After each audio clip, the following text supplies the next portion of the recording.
With Natlan arriving somewhat soonish, the 5.0 special program revealed that we also get access to a new shiny toy, the Artifact Transmuter. And this item might actually break the game, at least compared to what we are used to right now. So let's find out how good this artifact crafting item really is. A quick catch up for those who missed the 5.0 livestream, the Artifact Transmuter is an item we can obtain in Natlan, which allows us to craft artifacts with us being able to not only select the main stat, but also up to 2 substats. However, we do need sanctifying elixirs for those. Watching the livestream at 25% playback speed, we can see that each artifact has actually a different cost in regards to sanctifying elixirs, with the feather costing 1, the sands 2, and the goblet costing 4 elixirs. Given how the most difficult to obtain piece is usually an elemental damage goblet, many people have this piece as their off piece, and there's a good reason for that. The average chance of rolling any onset elemental damage goblet with a double crit substat is about 1 in 3000. That is about 0.00033% or 60,000 resin, or about 300 days worth of resin. So basically you can expect 1 every 10 months just for it to roll 4 times into flat defense. Lovely. In comparison, the average chance of obtaining an onset feather with double crit substats is about 1 in 109 or close to 1%.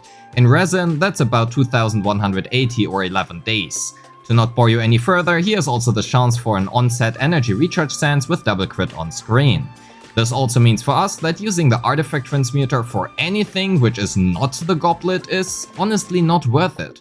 Although we do not know the cost for a flower and a circlet yet, but frankly speaking it is unlikely to beat the goblet. Regardless, from the information we have as of right now, the feather is by far the worst choice and the goblet the best. So how do we obtain said elixirs? Well, according to the livestream we have multiple one-time sources, but the one we want to focus on is the crafting. In the livestream, we can see that we need 100 points to craft 1 elixir, and we gain 101 levels by sacrificing the artifacts shown here.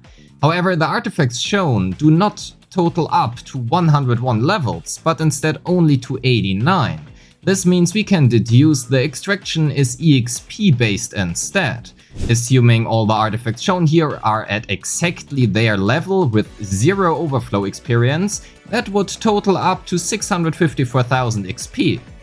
For simplicity's sake, let's make the 650,000 experience needed for 100 points. Please keep in mind, this is not a fact, but information taken from the livestream, which means take this with a grain of salt, it might not be 100% correct. However, it will give us a good overview. This means, according to this table, we have many possibilities of reaching said 650,000 XP. For example, 2 level 20 artifacts and 1 level 14 artifact, or 217 level 1 artifacts, or 40 level 4 artifacts, 15 level 8 artifacts, or 8 level 12 artifacts. Just some examples. For the goblet itself, we would need 4 times that amount, which sounds like a lot. We also have to keep in mind every XP spent on leveling costs us 1 Mora, so we also need 650,000 Mora for this, per elixir. Which means the goblet costs us 2.6 million Mora. There's also a chance of obtaining bonus XP when leveling artifacts. This will get important a little bit later on. So first, let's find out how much XP and Mora we can get every day. For this, we will assume we spend 200 resin a day only on artifact domains. This is not necessarily realistic because of weekly bosses and other materials we want to farm, but it gives us the best and honestly only comparison. From the teapot we can obtain 75,000 XP every week, which equals about 10,700 XP a day. Next up, we can obtain around 20 green and 100 grey artifacts a day from investigations, which equal about 60,000 XP. We can also purchase up to a total of 30 green artifacts from NPCs every week for 2,000 Mora each. That is 60k Mora or 25,200 XP in total, or in other words 3,600 XP a day for the additional cost of about 8,571 Mora a day. At AR45 we will obtain on average 3.55 blue, 2.485 purple and 1.065 golden artifacts per run at the cost of 20 resin. Multiplying these by the base XP they grant when foddered, we get to a total of about 14,761 XP per 20 resin spent. As we have 200 resin to spend every day, that would be 10 times 14,761, which is 147,609 XP a day. Adding everything up, we get to a total of about 222,000 XP per day, and because there's an aforementioned chance to gain double XP or even 5 times the XP as well, we take the average of 113%, that makes a total of about 250k XP per day per 200 resin. For the Mora, we just spent 8,571 Mora a day for Artifact XP, so that's a minus for now. Assuming we are AR60, we can get up to 54,475 Mora a day from those, and previously mentioned investigations will also give us quite a bit of Mora, so honestly let's lowball here that to 50k a day. Add another 60k Mora from requests and 90k from bounties, that makes 21,428 Mora a day, and with 200,000 Mora a week from the teapot, we get to a total of about 96k Mora a day. Since we need pretty much exactly 3 days to hit the aforementioned 650,000 XP we need for the transformer, that makes about 300k Mora in the meantime, means we are missing 350k Mora. With each wealth ley line giving us 60k Mora for 20 resin, we are looking at 6 runs, so 120 resin needed for the missing Mora.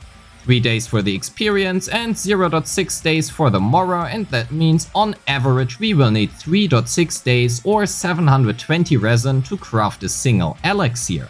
Going back to the beginning of the video, we need 300 days or 60,000 resin on average for an onset elemental damage goblet with double crit substats. Or we can also instead use 4 elixirs now, which would cost us 2,880 resin or 14.4 days instead. To summarize everything up, here is a table with all of the aforementioned info summarized. Obviously, we have to keep in mind that we can apparently only craft a certain amount of elixirs per cycle. How many that will be and how long exactly one cycle is, we don't know. Especially also in regards to Mora, technically we can also infinitely farm every single enemy in the overworld, open chests and smashed stones, we can do quests, exchange sigils in the souvenir shops, we also have the battle pass and many other sources. However, most of these resources are either non-repeatable or heavily depend on your current progress, which means I am not crazy enough to include this as well. Well, with that all said, thanks for watching, don't forget to like and subscribe if you like this video, leave me a comment down because that helps the algorithm and YouTube likes that, and with that said, have a great day. Peace!